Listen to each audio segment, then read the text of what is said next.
जिल्ह्यातील पाचोरा जामनेर बोदवड या broad gauge railway मार्गाच्या विस्तारीकरणासाठी केंद्र सरकारच्या पीएम गतिशक्ती योजनेअंतर्गत सुमारे 955 कोटी रुपयांचा भरीव निधी मंजूर करण्यात आला आहे।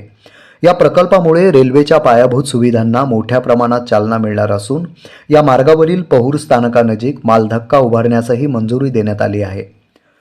पाचोरा जामनेर हा ब्रिटिशकालीन नॅरोगेज रेल्वे मार्ग लवकरच ब्रॉडगेजमध्ये रूपांतरित होणार असून त्यामुळे ऐतिहासिक वारसा जपणाऱ्या पीजे रेल्वेचा एक अध्याय संपुष्टात येणार आहे। पाचोरा ते जामनेर दरम्यान धावणारी पीजे रेल्वे गाडी कधी काळी प्रवाशांमध्ये विशेष लोकप्रिय होती आणि अनेक वर्ष या भागाच्या सामाजिक व आर्थिक जीवनाचा अविभाज्य भाग राहिली।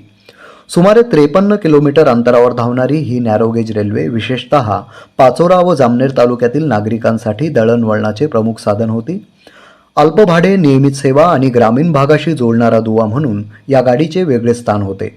मात्र काळानुरूप वाढलेली वाहतूक, मर्यादित गती आणि तांत्रिक अडचणी लक्षात घेता या मार्गाचे ब्रॉडगेजमध्ये रूपांतर करावे अशी मागणी गेल्या अनेक वर्षांपासून जोर धरू लागली होती। केंद्र सरकारने पाचोरा जामनेर या नॅरोगेज मार्गाचे ब्रॉडगेजमध्ये रूपांतर करण्यासाठी काही महिन्यांपासून हालचाली सुरू केल्या आहेत।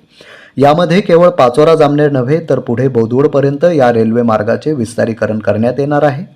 पाचोरा जामनेर बोदवड असा सलग ब्रॉडगेज मार्ग तयार झाल्यानंतर भुसावळ मनमाड या अत्यंत व्यस्त रेल्वे मार्गावरील ताण मोठ्या प्रमाणात कमी होण्याची शक्यता आहे। या मार्गावरून धावणाऱ्या मालगाड्या पाचोरा जामनेर मार्गे थेट बोदवड स्थानकावरून आणि पुढे नागपूर हावडाकडे वळविता येणार असल्याने माल वाहतुकीसाठी एक सक्षम पर्यायी मार्ग उपलब्ध होणार आहे। या प्रकल्पामुळे जिल्ह्यातील रेल्वेच्या पायाभूत सुविधा बळकट होणार असून प्रवासी तसेच माल वाहतुकीस अधिक चालना मिळणार आहे। विकासाच्या दृष्टीने हा प्रकल्प मैलाचा दगड ठरेल असा विश्वास व्यक्त केला जात आहे।